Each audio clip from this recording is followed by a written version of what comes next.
Bachier, ambe centre min kono ya bi o de aywa centre professionnel do enangwa mako COPCC o centre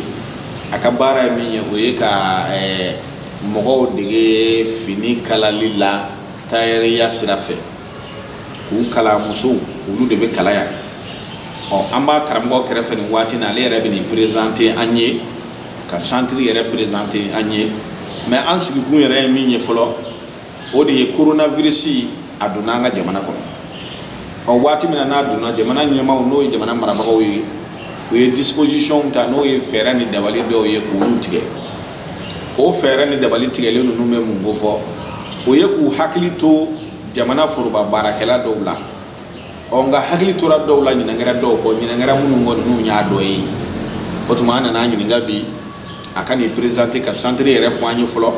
ni ngoro ke ka da kumenga abini dadu la ko wala no goray ale re mo muso do be ivore mo ko mama muso o ayira ka fo kundara kenena tikila mo fe o ko abita yere furake angine de bala o ni ma fi o angine laba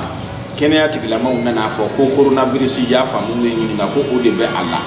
bo akara kama na gwan ambe do me na ko me be anana se ama awa akaseka amblasera ni mero nuna o ambole make iyere togo ane jamu centre nye centre jumay centre yere be yoro jumay ay we ko fay salamu alaykum bible ini cheni baraji ini sokama Allah men promo do bana no beni sokama ma fu bela jeri ne toga Ismail Afani ne centre COPCC no ba fama ko pek bu we di majo ko directeur ni ne fay sabu fane donc alebe wala fa bu bu centre la ko pege centre mais centre folo e mali be centre era en 1972 ne mo ba de centre créé donc ay relève de son fanema et maintenant ça me fallait les préparer à communal donc on s'est dit Irimajo fanyme Irimajo seskatera anyashile do ma ni do la Irimajo sugu fe no kaso donc centre ni Irimajo sugu le kaso mais seskatera no savait que ta ka volontaire anyashile do ma o amese ka do centre yere ka bara ni wa centre nga bara ka muso de dege fin kala la ante foi ka no ni fin kala maintenant au corner là centre ye muso chama formé aka chali muso bataille parce que depuis 1972 kana la fosi sana bon actuellement mon akemba kono nya centre fla frayon a ta fo 800 et quelques personnes donc groupe F so mo fait mo be la fait mo be mais mo mo be ka fo ko lu fanete sans ça va faire parce que formation y sans ça va ça que les formation be na wa mo formation accélérée na anga bara e kay ko do dige fini kala la anyo famia amba jira Allah me ba una mfla ba ko la ka fo min ku pegi vie sambu fana ne ma chama ba do bar sabo hal ne mo kay ko indo ko tige tutige atoko ko na karama ne buye ne karama belajile ale de ya soro o ana de la ka masala rajula akwa denge min be na ya blaka bo ko la ka blaka ta tayre ya kala ke fo franci o de sigile infle ni no Ismail Fane o Ismail Fane min be ay wana yi bunye bo kene yere ka da kodo ni kodo ka kada ka wati mina min ya Abdul Nyang ni buwa Fane olu mina na wati mina ublale ay wa taraka ta komble kilindine maka watandaka u kofe ka komble wore dia tuni ay wa biruju ka komble ka bavla blé o bavla blé flem ngolo la ni ay wa bavla blé o be ko blé ko fo o ko blé de be bi de kada ka nyine ngele do uko ay wa okuma amba fa ka nyine ngale mingila sisa Ismail o de nyine ngone ngira ko fe gouvernement nyine na ko centre professionnel la fora ko ka mawdige ay wa télé wala radio wala ay wa internet ou sanve o aw ko ni tayeru de o akala yoro baba bula be mawkala o gouvernement nyine na ko ni yoro jumeni bible ga ni ngali jarani ni maliko jatemene on gouvernement be décision d'ota nera bolo modala no besi ka réflexion bakaka école ko te ka nyana bo na fara ko metru yera nya jole be école do la nya ni nya o kala ta ka nyana bo niveau T école da tugule do nya sa dole sa da wara te na sal na sine examen kara bouger examen bouger de menena ka examen ko konna la mo ko se ka fa fo ko kala ko la n'a fɔra o kalanko ɲɛnabɔlen tɛ ko sisan coronavirus ko nana don la ka na sɔrɔ ekɔli datugulen don o kɔnɔna la ko ekɔlidenw bɛna kalan ta télé radio ko o ni internet télé bɛ mɔgɔ joli fɛ yen i bɛ taa sɔrɔ ekɔliden joli bɛ yen mun yɛrɛ bɛ lamɔ la du kɔnɔ n'i taara dutigi muso sɔrɔ filimajɛ la ko ka film bɔ a la ko kalan bɛna se n'a ma kɛ ala jɔnba ye a bɛ kɛ baara ye dɛ radio fréquence sɔrɔ ka di yɔrɔ bɛɛ la wa i mana fréquence dɔw ta fiɲɛ b'a kɔrɔ internet connexion da ka gɛlɛn o tuma u bɛna wifi de sigi mɔgɔw dara wa walima orange ni malitel de bɛna a wagati kɔnɔ ka na connexion de mɔgɔw ma fu vie ne kɔni bolo nin ye yɛlɛko ko de maintenant anw minnu ye centre de formation professionnelle ye u ɲinɛna anw kɔ parce que u ka fɛn kɔnɔna la ministre de l'éducation de bɔra ka kuma an ka ministre fana bɛ yen n'o ye Jean-Claude Sidibe o da ma maga foyi la agrément b'u ka école bolo o agrément de b'anw fana ka centre bolo an ka centre agrément sɔrɔla en septembre 1971 donc COPEGI yɛrɛ k'i kɛ baara yɛrɛ kan o kɛra en 72 o la a bɛ fɔ ko COPEGI créera en 1972 donc agrément b'u bolo o agrément kelen de b'an fana bolo maintenant n'a fɔra ko o kalan bɛna kɛ télé ni radio ni fɛnw na o tuma anw fana bɛna an ka ekɔlidenw kalan cogo di télé ni radio la an b'u kalan cogo di wa ekɔliden yɛrɛ bɛna question poser maître kunna cogo di n'a ma leçon faamu ni kɔni ko kɔni ne yɛrɛ bolo vieux bilen nin ye cɛtiri kuma de u k'a lajɛ u ka solution kɛ nin ko in na maintenant anw ta ye jumɛn ye mesure o y'an ka ekɔliw datugu mais mesure d'accompagnement jumɛn de taara ka anw centre sɛgɛrɛ i bɛ taa sɔrɔ dɔw bɛ yen olu bɛ location na location bɛ sara maître bɛ sara courant ni jiw bɛ sara maintenant nin kɔnɔna la an bɛna se cogo di ka se ka an yɛrɛ dɛmɛ donc il faut que an yɛrɛ fɔ ministre ye u ka politique dɔ kɛ politique bɛ se ka centre dɛmɛ COPEGI kɛlɛ tɛ dɛ COPEGI bɛ centre de formation professionnelle bɛɛ de ka kɛlɛ la an b'an yɛrɛ ka kɛlɛ la mais an bɛ centre bɛɛ de ka kɛlɛ la donc u k'a lajɛ u ka mesure d'accompagnement dɔw lajɛ mun bɛ se ka kɛ centre ye mɔgɔw sigilen kana to ten parce que mɔgɔw dayirimɛw de gulonnen b'a la an y'a mɛn tuguni ko président ko a ka discours la k'a bɛna masque 20 millions de masques la o kɔnɔna la ne ɲɛna k'a fɔ centre minnu bɛ yen ni olu ka baaraw don et que u y'a kalan ni fɛnw kɛ a mɔgɔw b'u bolo ni dɔ bɛ se ka kɛ mesure d'accompagnement ye centre bolo bi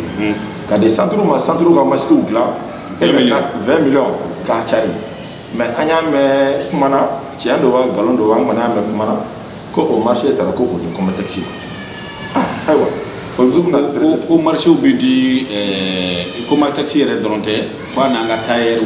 wala o de fɔra n'a bɛ ka kɛ ten dɛ bon an kɔni taara k'a bɛ ka kɛ ten an bɛ ka wuli k'a ɲɛɲini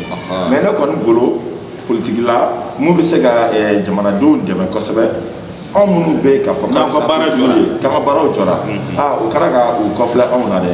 COPEGI kelen tɛ dɛ centre bɛɛ k'a lajɛ u bɛ se ka hakɛ min di centre min ma centre k'o kalan taa record kɔnɔ donc cogo min na a délai bɛ se ka respecter a bɛ centre dɛmɛ yanni nin ko ye wagati ka ban parce que mɔgɔ tɛ ban wagati dɔ na le 9 mai fɔra an t'a dɔn n'a bɛna dɔ bɛna fara a kan an ka laɲini tɛ faamuna ayiwa o tuma an b'a da an lamɛnbaaw n'an filɛbaaw bɛɛ lajɛlen tulo kan k'a fɔ ayiwa centre professionnel dɔ ye nin ye minnu ka baara bɛnnen bɛ ka maaw dege tailleuria yɛrɛ la n'o ye COPEGI a bolofara dɔ de filɛ nin ye Yirimajɔ Levier Sambu fana yɛrɛ denkɛ de bɛ yan n'o ye Ismaël Fane ye ale de bi a y'a jira k'a fɔ tiɲɛ yɛrɛ la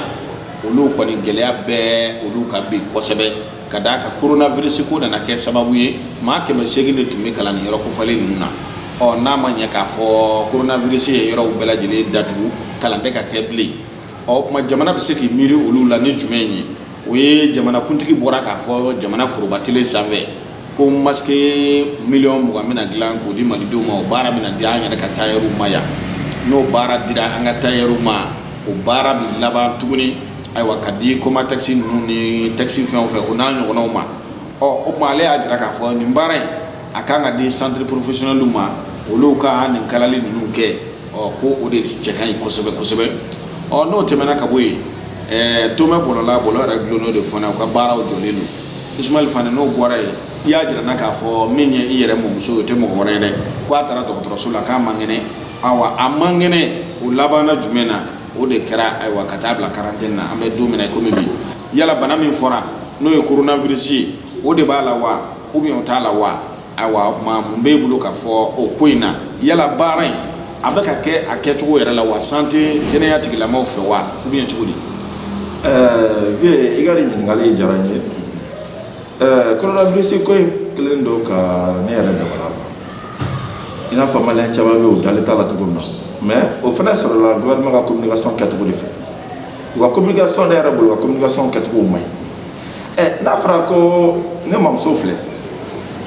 an taara n'a ye pneumonie de b'a la, a ka bana ye pneumonie. Maintenant an taara n'a ye Luxembourg la, traitement daminɛna. O traitement daminɛna ko pneumonie b'a la, en même temps u ko ko signe dɔw bɛ ka déclencher ko donc ko ka taa n'a ye Jikɔrɔni para institut fɛn tɔgɔ Institut Marchou u taara n'a ye. A taara ye ko signe dɔw bɛ ka fɛ ko donc k'u bɛna essayer ka analyse k'a la. Analyse kɛlen ko coronavirus b'a la. Ne ɲɛna ne ko coronavirus b'i ka mɔgɔ la o, directement o bɛ isolé de o, mɔgɔ tɛ gɛrɛ o la ni docteur tɛ o. Mais ne tante de b'a kɛrɛfɛ a denmuso fɔlɔ o de b'a kɔrɔ protection yɛrɛ t'a la. Maintenant a y'a ɲini u fɛ bon an ko coronavirus yɛrɛ la ko test kɛra o tuma résultat bɛ min n bɛ se ka résultat ye ɲɛna wa fo bi an bɛ don min na résultat ma k'a tigɛ. A bɔra la a taara major kama ko résultat bɛ major bolo a ye major fana ɲininka major ko k'u ye fɛn bila ka taa IRSP la hippodrome na ko donc k'olu bɛ baaraw kan. Bon coronavirus bɛ mɔgɔ ka mɔgɔ la a y'o dɔn a dun tilala tuguni o denmuso bɛ o kɛrɛfɛ o de b'a ka dumuni d'a ma ni fura minnu kɛra ka d'a ma journée kɔnɔ o de fana b'o di o tuma o denmuso coronavirus t'o minɛ dɛ o dun ye bana in fɛ cogo min na wa ni cɛ fana don a bɔra so min fana kɔnɔ n'o bɛ Amidala ye munna an ma taa o mɔgɔw bɛɛ cɛ k'olu bɛɛ bila quarantaine na parce que mɔgɔ bɛ don ka bɔ nin fɛnw na sokɔnɔna la o an ma taa so désinfecté o vieux nin coronavirus ko ye n'u ma sabali an laban minɛ ka na fɔ ko politique don. Ça fait aw ma d'aw mamuso ta in na. Hali fitinin parce que n'i ko ko coronavirus bɛ mɔgɔ la i b'a prévu bɔ k'a yira kelen ni coronavirus bɛ mɔgɔ la mɔgɔ mana ka gɛrɛ a la o b'a fɔ cogo min na o ni docteur yɛrɛ tɛ mais hali sini an tanti de b'a kɛrɛfɛ o de b'a ka fɛnw bɛɛ kɛ o fana ka bɔ a la vieux yɔrɔ in nɔgɔlen fɛn bɛ non n'i taara a kɔnɔna yɔrɔ in nɔgɔlen non o kɛlen don ka mɔgɔw isolé k'u bila yɔrɔ min na ko coronavirus ni ministre Michel yɛrɛ bɔra télé la yɔrɔ kura min yɛrɛ dilan n'a bɔra télé la ko Chinois y'a d'u ma a dalala falen don mana ni fɛnw na sachet poubelle k'a ta k'a bila yen wa a kɔnɔna la fɛnɛ ɲɛgɛn kelen de b'a kɔnɔ toilette interne min b'a kɔnɔna la ɲɛgɛn kelen de don chambre tan de b'a kɔnɔ bɛɛ jɛlen don a la ɲɛgɛn falen don tɛ ne tanti ka kuma na nin y'a tile 3 a ma ko o yɛrɛ ka jugu ni coronavirus ye wa ko ni dumuni fana bɛ di dumuni bɛ fili de ka don walima a bɛ bila girasi jukɔrɔ ka don i b'a fɔ ko n'i bɛ ka sogo fili wara ma kɔnɔna la mais nin ye mun ko façon ye budget voté don fɛn min kama ne y'a sɔrɔ an ma fɛn wɛrɛ ɲini u fɛ dɛ an ko ma ko bon n'an tɛ résultat sɔrɔ comme ko coronavirus don an yɛrɛ bɛ taa n'an mamuso ye clinique privée dɔ la analyse ka kɛ an ka da la n'o don walima n'o tɛ mais n'o don fɛnɛ cela veut dire a bɛ hali an tanti la n'o don fɛnɛ mɔgɔ fɛn fɛn bɛ du kɔnɔna la o kɔrɔ ye ko siga bɛ k'a bɛɛ la a dun ma wuli ka jɔ kɛ ka taa so désinfecté a ma taa mɔgɔ si ta ka mɔgɔ si bila quarantaine na k'a fɔ dɔrɔn ko coronavirus bɛ musokɔrɔba b'a bolo ten an dun bɛ musokɔrɔba ka bana dɔ ni pneumonie bi a ka gɛlɛn dɛ bon mɔgɔ joli bɛ don olu kan mɔgɔ joli bɛ bɔ olu kan olu mɔgɔ minnu bɛ don u kan olu fana bɛ taa don mɔgɔ joli kan o kɔrɔ ko Amidala in bɛɛ coronavirus y'a bɛɛ minɛ mais jamana ɲɛmɔgɔw k'a lajɛ ni ministre bɛ nin mɛn a k'a mɛn a ka baara Michel Sylvain an ka bonya b'a yɔrɔ a ye baara min kɛ ONUSIDA la a ma dogo mɔgɔ si la mais a k'a ka entourage lajɛ nettoyage ka kɛ sinon baara in tɛ kɛ baara kɛcogo la dɛ wa yɔrɔ in nɔgɔlen o ye nɔgɔya da o yɛrɛ y'a dama bana ye fɔlɔ vieux u ka fɛɛrɛ kɛ solution ka kɛ nin ko la mais an mamuso tɛ an t'a bila dɛ an t'a bila an bɛ nin ko ɲɛɲini k'a ɲɛɲini n'u tɛ se k'a kɛ an yɛrɛ bɛ taa analyse kɛ an b'a wari sara ni coronavirus b'a la o tuma la a bɛ isolé ka furakɛliw sabati a la mais an tanti min kɔni bɛ yen k'a fɔ ko o yɛrɛ k'u ma k'u ka ale ka test kɛ komi a ko coronavirus b'a ba la ale de dun bɛ ba in ka fɛn bɛɛ kɛ ale de bolo b'a la a tɛ yɛrɛ ka test kɛ fo joona a ka test ma kɛ vieux nin ye ko ye n tɛ ko ye a ka gɛlɛn dɛ ayiwa nin tɛ baasi an bɛ se ka ɲininkali min kɔni kɔnɔna na o ye yala e mamuso yɛrɛ est ce que ani mɔgɔ ye ɲɔgɔn ye mɔgɔ min bɛ yen ni coronavirus bolo n'a ye contact ta n'o dɔ ye wa mɔgɔ nani ninnu na wa vieux a ka ca ni san 5 ye ne mamuso b'a ka so kɔnɔ a tɛ bɔ an yɛrɛ t'a dɔn a bɛ nin coronavirus sɔrɔ cogo min na ne mamuso mɔgɔ ma bɔ k'a fɔ ko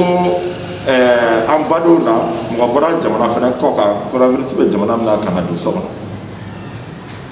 donc an t'a dɔn ni coronavirus a bɛ sɔrɔ cogo min na mais a ka bana kɔni ye pneumonie de yɔrɔ an bɛ don min na ko bi n'i ma fara ka tiso bɛɛ b'i yɛrɛ bon pneumonie bagatɔ dun o taala ye tiso misɛnmisɛnninw ye mais a nun tɛ bɔ a kunkolo t'a dimi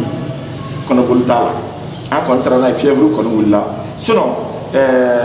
Luxembourg in na u ye test fɔlɔ kɛ ko négatif mais fièvre bonyana dɔɔni donc u y'a ta ka taa n'a ye Jikɔrɔni Para donc yen dɔgɔtɔrɔso la a bɛ yen maintenant yen de u ko ko olu ye test kɛ ko coronavirus b'a la bon ni coronavirus b'a la an kɔ ma a ye résultat papier a y'a yira mɔgɔ min b'a kɔrɔ a y'a yira o la somɔgɔw ka se k'a dɔn o bɛ dogo a vie ye bon an m'o kɛ o tigilamɔgɔ min ko bon ne yɛrɛ min fana b'a kɔrɔ a tɛ test kɛ ne yɛrɛ la parce que a ka fɛn bɛɛ bɛ ne de bolo test ma k'o la sokɔnɔna la mɔgɔ si ma taa quarantaine na sokɔnɔna ma taa désinfecté ni rien foyi o tuma na sa alhamdulilayi bɛɛ k'i yɛrɛ ɲini donc u ka fɛɛrɛ kɛ u ka communication na ministre ka mɔgɔ bila ka taa nin yɔrɔ ninnu lajɛ banabagatɔw tɛ condition na vie n'a fɔra banabagatɔw tɛ ne don yɔrɔ la ko ɲɛgɛn kelen de bɛ yen bɛɛ jɔra ɲɛgɛn yɛrɛ y'a dama bana ye mɔgɔ joli ko chambre tan de b'a kɔnɔ chambre tan ko de b'a kɔnɔ chambre kelen o kelen mɔgɔ joli bɛ yen ko chambre kelen o kelen mɔgɔ kelen kelen n'i ka chambre mais bɛɛ jɛlen don dɛmɛ kelen na o tɛ ko ye dɛ ɲɛgɛn kelen ko wa ko ɲɛgɛn yɛrɛ falen don wa douche fana na ko ji tɛ bɔ douche la donc a ma nɔgɔn a ma nɔgɔn donc vraiment o k'a lajɛ ka solution kɛ nin ko in na yanni bana ka fara bana kan sinon a ko laban bɛ ka kɛ politique y'an bolo dɛ ayiwa Fane ka kumakan laban bon n ka kumakan laban ye mun ye vie k'i yɛrɛ fo k'i fo i ka wulikajɔ de i ka faso baara la an bɛ segin kuma in kan tugun jamana k'i kɔfilɛ formation professionnelle centre la centre minnu bɛ yen k'a fɔ ko o bɛ nin baara in kɔnɔ n'an ka école datugulen don o tuma na u k'a lajɛ mesure d'accompagnement bɛ se ka k'an ye u k'o k'an ye parce que an fana ye dutigiw de ye mɔgɔ de gulonnen b'an na maintenant coronavirus ko in fana vie an b'a fɔ maliyɛnw ye coronavirus bɛ yen tiɲɛ don a bɛɛ ye tiɲɛ don mɔgɔw k'u protéger u k'u hakili t'u yɛrɛ la mesure minnu fɔra u ko olu sabati bana kunbɛ ka fisa ni bana furakɛ donc hali k'a dan Mali poussière ni fɛnw ma ni protection ye nin ka ɲi tɛgɛ ko ka ɲi safinɛ na mais u ka dɔ fara u ka communication kan hali bi ka mɔgɔ la sensibiliser sinon kɔni banabagatɔ minnu fana bɛ yen vie u tɛ condition na dɛ u ka fɛɛrɛ kɛ u k'u bila condition na u ka veille mɔgɔ minnu bɛ nin ko ninnu kan k'u surveiller sinon a ko ta k'an bolo da sinon vie hakilina jiginna Ebola ko wagati a fɔra ko Ebola t'an fɛ yan nɔ wari ko nana don a la dɔrɔn parafu ye dɔw ta Guinée ka bɔ ne ka n'o bila clinique Pasteur la ka ni coronavirus ko fana wulila tuguni wari ko nana k'a la u nana avion fana ta k'o cun an dala yan nɔ ka na coronavirus bila na an ma siran sa donc n'a kɛra ko ye an n'a fɔ ko politique don dɛ vraiment u ka sabali u ka veille nin ko kan ne kun bɛ n bolo k'a f'i ye kuma laban na ayiwa Ismaël Fane le vieux Sambou Fane a denkɛ don COPEC n'i y'o fɔ o ye centre belebele de ye minnu ka baara bɛn bɛ kalali ma le vieux Sambou Fane yɛrɛ bɛ san kɔnɔ min di gouvernement yɛrɛ ma walima jamana yɛrɛ ma quoi u dɛmɛ k'u dɛmɛ ka maaw dɛmɛ u ka se ka taariya kalan a bɛ o camanba de kɛ yan y'a ka yɔrɔ bolofara dɔ ye a denkɛ de bɛ yan kunna a ye yan dayɛlɛ ka d'o ma o fana bɛ ka maaw kalan yan an bɛ don min komi bi o tuma ka wele bila ka taa centre professionnel maa min b'a kunna bi ministre min bɛ yen nin nɔ ko ministre in tɔgɔ ye di Jean-Claude Sidibe an bɛ wele bila a ma a ka wuli ka jɔw ni fɛɛrɛw tigɛ nin waati na centre professionnel olu ɲɛyɔrɔta bɛ se ka kɛ jumɛn ye hakaja hali kalalikɛ yɔrɔ minnu filɛ nin ye a fɔra ko ka masque min kala miliyɔn 20 o marché dɔ bɛ se ka ta ka di nin centre ninnu ma bi u bɛ chômage la mais a bɛ se ka kɛ sababu ye olu fana bɛ wari sɔrɔ nin waati na ka d'a kan bɛɛ ka wari sɔrɔ cogo de jɔra nin centre fɛn o fɛn filɛ nin n'o bɛ wari sɔrɔ kalandenw tɛ ka na bilen wari bɛ sɔrɔ cogo di o ma wari sɔrɔ jɔra fɛɛrɛ jumɛn ka kan ka kɛ jamana marabaaw fɛ n'a ma ɲɛ k'a fɔ wari sɔrɔ sira dɔ nana a ye nin minɛ ka bila a da a ka fisa ni dalankolon ye bana nana ko bɛɛ lajɛlen ɲami an bolo bana jugu cɛjugu n'an ko a ma coronavirus tɔgɔ kelen yɛrɛ tɛ bana in na ayiwa bana in tɔgɔ ka ca cɛ kelen to a caman a kɛn bɛ ka jamana tɔnsi wuli ni k'a jɔ n'o ye Mali ye ani diɲɛ tɔnsi k'o wuli k'o jɔ nka a y'a hakili to ninnu na k'u dɛmɛ ministre yɛrɛ Jean-Claude ayiwa ne t'i dɔn nka ye ministre min ye maaw ko sɛbɛya b'i la i cɛsirilen bɛ i ka baara fɛ n'a dun ma ɲɛ k'a fɔ sɛbɛya b'i la i cɛsirilen b'i ka baara fɛ o kuma na i yɛrɛ bɛ minisiri so min kunna maaw kɔni minnu b'o minisiri so in ka bolo o minisiri so ka bolo kan o baarakɛlaw kɔni bɛ sɛrɛgɛ la bi maa tɛ se k'a fɔ k'u bɛ nimakara la nka u bɛ k'u sɛrɛgɛ e de bɛ se ka fɛɛrɛ k'u ye bi k'u bɔ nin situation in kɔnɔ hakɛto bɛ nin kan salala Muhamadu a k'an bɛn